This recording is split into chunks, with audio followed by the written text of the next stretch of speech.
Asem yidiko, asem yidika. Inna beka.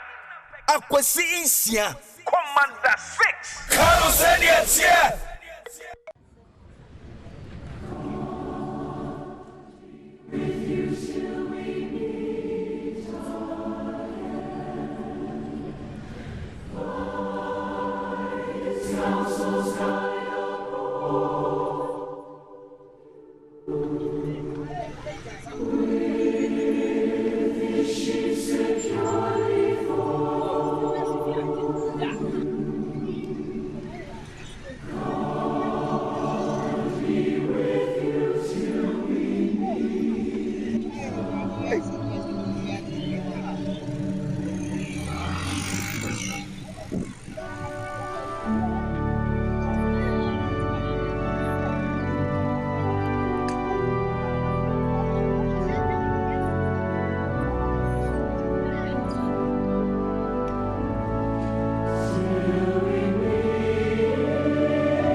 So and Ernest Yaw Kumi MP4 Akwatia constituency. And that's what we're going to do. I'm not doing that. Get two babies at first time. No prayer. Yeah. Should I studio? Should I media? So that I never say who di back kaka. I'll share the course on the scene kaka. It's me choki kaka. Okay. And so Akwatia boko. Nyame Adom boko. Sese fiajo. Oh Nyame Adom. Ame yipoma kwemka ama ahojo aba. Na wabi say the amen fa kwanya so nchia agenu anu mahwe ye fi Akwatia ene ne mpatem. Omo enkenka no mahwe mu Akwatia aboadua achimwanchi so abe takrasi kusi ede ba bi si apena man dwuna se ne topema ye mpatem ni pa hwem nya ofa agrada issue ya enye ne started ade I started ya che na nipa bebre na fall prey and some fall victim to nyama oyeye no na afi na mi say court enya akwanya etimi ade ni mu aye aba say ebia nyama oye na eti aga na mra na sa nyama we no aya na ye nipa no na ye ma ho kwan e ma sa nyama we etimi si kanena anka uti say obi kwa aye sa nyama bi se ya okwa ofere so obekwa akogina o se ode hu obekwa akohyem na so enye nipa ni wo se nipa de ne ho eden ebehye sa atibia ni and I involving him in that situation ni nyina ne say the moral fabric of our society no it keeps breaking day in day out eti no was say yen asoman no and I was see a nine esi form na etimi uphold yen values aye wo in society and then come here say who nim the say then now ni sika kwa ni pe be obi afanya hwe so as say na aya na whether yen amanyofu whether corporate whatever community I find here hono you take this animal for granted it will be say ba amanyosem kwa izo ana we le wusika na betimi ayi say ti enfama yembo asa nipa no obeye sa animal nya ne has a trickling down effect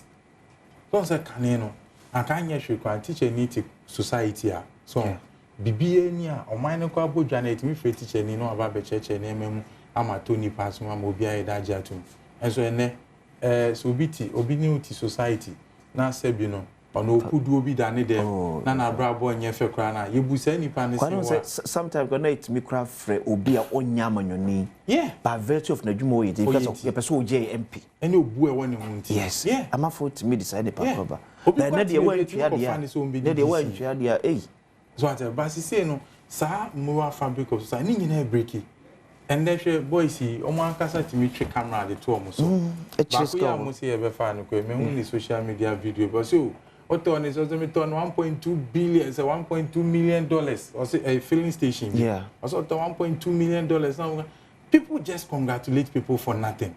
Is it because now we are not more interested in maybe how people make money? People are quite say unyes kano nama then tebidi uma kwesi se bidia chairman chairman. Wa me be ani na be kan wan say. Yeah.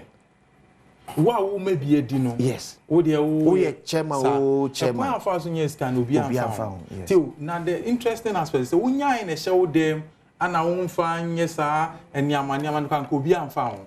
But when there who sounds so they share your name, say, Minie, my ye, crime fast ye in there, nobody cares. It's United Society, honorable dentity way, Ebia no nibi. Ochina pe, Bosome Bako pen or no, I saw no page, I know I is Kenny, or yes, Kenny, United say, and fire home. Say, Ebio, me, and what our community name, no, Dina Sikao, say, Quine Ben or Fasun Yesika, nobody cares. Yeah. Nana who say, oh, no, Nisikana Wenyani, or sounds of all the social recognition in society. Not the no trifan a bone kakan or the abidu obiemuno. Yeah. Ono kwa kasa yempesi biti because ebi yase bemani ubuto mti no bi she ni buto yima na asem na yiti. Eti no na encourage sa niam we nyina ma ene no.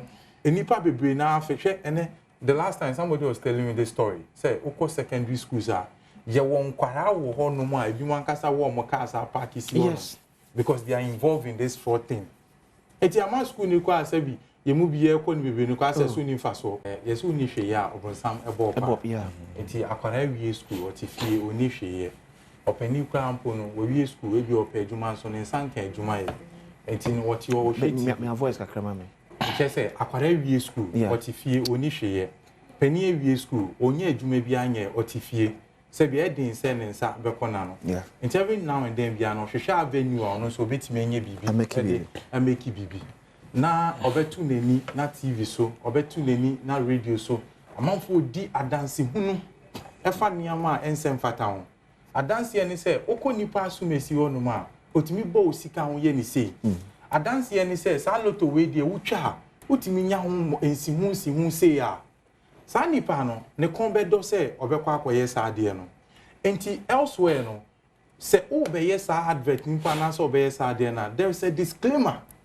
We issue say cigarette kwa amount for no mukra no. There's a huge disclaimer on the box.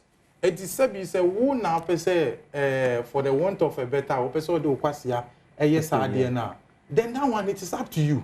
So at by hey there ye di ho dance here to say ya the pana wo de hu yes obekwa akoye bi. And also ya dia we say ye hwe ni ye epa. Then the civic education aspect. Okay. I will say your body rule. Many nyina hu say sati bia we no. The tendency of addiction. Odo hu ko shemu a. Okay. Ebetima ya ade a ebeka wokon. Asa wanya hwe yi a. Untimi ntiti won ye the enfew. Wa brabo nso ebewie che na bia na anko wie wuye. It is something that we need to do. Over the period they're taking it for granted. Mini yi ka say nyina no na medwen bi say is that also not the reason why betting tax near the buyer no na esefata say enka ye draw out the political tendencies na ye di pushing ye yifi mu ana na ye nyina asoma because you ask yourself say why were the taxes introduced and now say other places are even ye percentage na they introduce here quite less. Why do they do that? They do that to discourage say be enye nipa akono say odini ubeshem. But say we don't kwa koshemu then on mine so enya so mfa so. But we see also honum no. Many people create raise issue say we need to also do the mathematics and find out say yeah they betting tax in the buy no it will reduce the number of not at bet all. Not at because all. the issue we can go into that. For example, okay. And a cigarette 10%. Ghana mamra emra say yenum cigarette. Yes. Sure. But Ghana mamra ma ho kwan say yenye cigarette advert. Yes. Why can't we do same for lotto and betting? These are things that we can say from policy now making if you want to go into it there o no akwohwe wa there no. Ana ho na person ye wa there. Cause minti be bia da so obi ye jot ho advert. There be. So jot we na ba na no ma ye kaba pa. There be. Minti be da. Every no. Okay. Stop. That is the deal say to me. Stop because if it's going to break our moral fiber then issue. It is something that we need to take serious. So what I say. Because one, there should be that civic education around it. Yeah. Two, the session I was say banning all form of advertisement on these things. And then with the proliferation of TV stations, I'm not for found advert on be admitted on be on TV stations and on radio stations. So far as this car, ever brand an idea. It's in America, no depends where we score TV, only she. Sure. Are there any corner soon? Obi di one dance say ono okotwe bi na watoka na wasifi or yes advert the channel it becomes attractive to the person so what I say na yan so mpanifo kwa yeti community no yenye civic duty a wose ye wo akwarato denti at customer ye so ko ware a enye oba ne bema pen na ebusua na ware ne say ye wo akwarato community a enye nipa ba ko na titi no eye community no nti ye somawo na opani beto so utekwa na odi nkwasa da na wotwa to o say na wo gina no ade a wo ye ni because community no na titi o balancing sa ne ma ni nyina e breaki obi adwen ne ba wo kotu so obi kwa odi agokotwe obi ba to kwa wanya asem enti eni biemu so enso e high eyes about time say yan kasa no ye hwe ya namu tuo ni ebu nkomponko ye chi na nyama ni bia emwa ye no ye twe ye ho efiu enti wo be ye advert on even a product and a bibisa akana there should be a disclaimer to the general public Ernest Yaw Kumi Nyankopon fa currency bema beyebi wa meyede nyina wa be konkoden e de ama wabusua wa be konkoden e de ama constituent wa be konkoden e de ama Ghana ni so with about 40 years of your life you've contributed your quota to the development of our nation. So just gone by, I had the last interview and our TV or radio appearance, and then Nanu Fiada, Itremi Komwa, Ediano. And the last week Friday, I named Ernest Yaw Kumi and a Wofi Dream. Sembeka enough for about 7 to 8 months. No, I cut off when it comes to media engagement. The day your resume here was set Oba Adom TV bedroom so. Oba ni fiada. Fiada wako takrade. Memre da no takrade. Kosiede nyumre no nso no bedu Accra. Echuada homachi no mienu eno complaining say na kuma. They didn't do Leicester Hospital. A doctor for your baby and some pennies will walk radia and quent menye. And as the refugee Kafra Tunia Manu.